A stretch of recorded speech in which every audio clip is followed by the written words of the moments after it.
देश के युवाओं पर पैलेट गन्स और AK-47 चलवाने की क्या आवश्यकता थी? क्या वे आतंकवादी थे? क्या आतंकवादी हैं? टेररिस्ट हैं? हाँ, कांग्रेस बोल रही है। हाँ, कांग्रेस बोल रही है। कुछ दिनों पहले हम राम मनोहर लोहिया अस्पताल गए थे। पुलिस लाठीचार्ज में घायल दिल्ली की उस छात्र की स्थिति जानने के लिए जो ICU में अपनी जिंदगी की सबसे बड़ी लड़ाई लड़ रही है। हमसे कुछ ही समय पहले आदरणीय स्वास्थ्य मंत्री जी श्री JP नड्डा वहां गए थे और उनसे कुछ समय पहले अन्य नेता भी गए।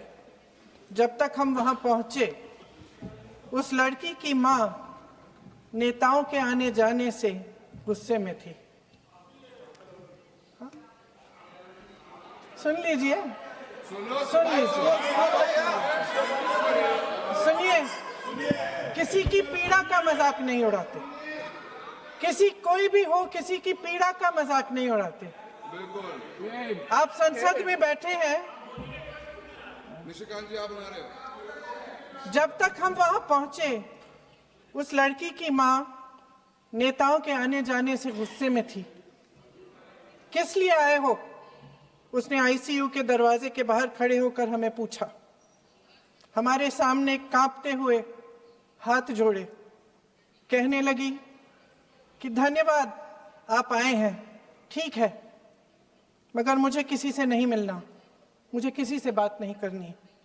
महोदय, उस मां की पीड़ा से उसका पूरा शरीर कांप रहा था, लेकिन उसने दृढ़ आवाज में कहा, सुबह से बड़े बड़े लोग यहां आ रहे हैं, एक के बाद एक वीडियो बना रहे हैं।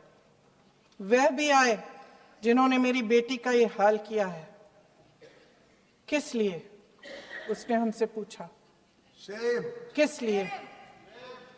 मेरी बेटी की बलि तो चढ़ गई है, लेकिन उसे कुछ भी हो जाए तो मैं उसके लिए अपने आप लड़ूंगी। मुझे किसी की मदद नहीं चाहिए, मैं अकेले लड़ लूंगी।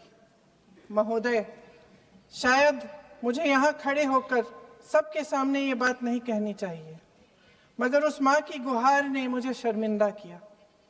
उसके दिल के टूटने की वो आवाज जो अस्पताल की दीवारों से में गूंज रही थी, मेरे मन में अभी भी गूंज रही है।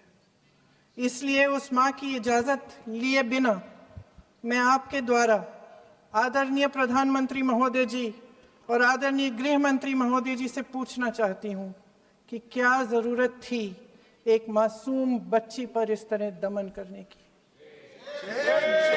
क्या जरूरत थी उन छात्रों पर आंसू गैस चलवाने की, उन पर लाठियां बरसाने की, उन पर वाटर कैनन्स चलवाने की? क्या जरूरत थी उन नौजवान लड़कियों को जलील करते हुए उनके कपड़े फाड़ने की, उनको बेरहमी से गंदी तरह पिटवाने की? देश के युवाओं पर पैलेट गन्स और AK-47 चलवाने की क्या आवश्यकता थी? क्या वे आतंकवादी थे? क्या आतंकवादी हैं? टेररिस्ट हैं? हाँ, कांग्रेस बोल रही है। हाँ, कांग्रेस बोल रही है। जवाब दीजिए, जवाब दीजिए। कांग्रेस बोल रही है, जवाब मांग रही है, जवाब दीजिए।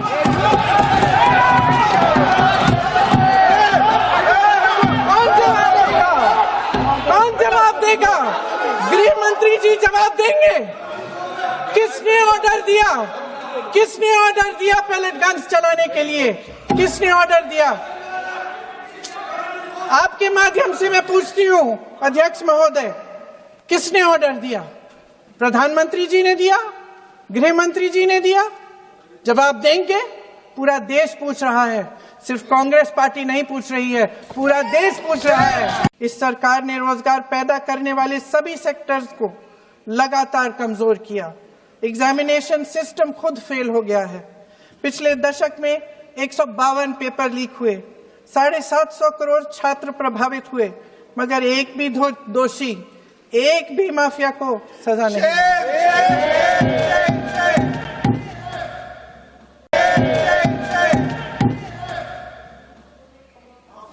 हमारे एजुकेशन में आरएसएस के प्रचारकों को भर भर कर उसे खोखला बना दिया है।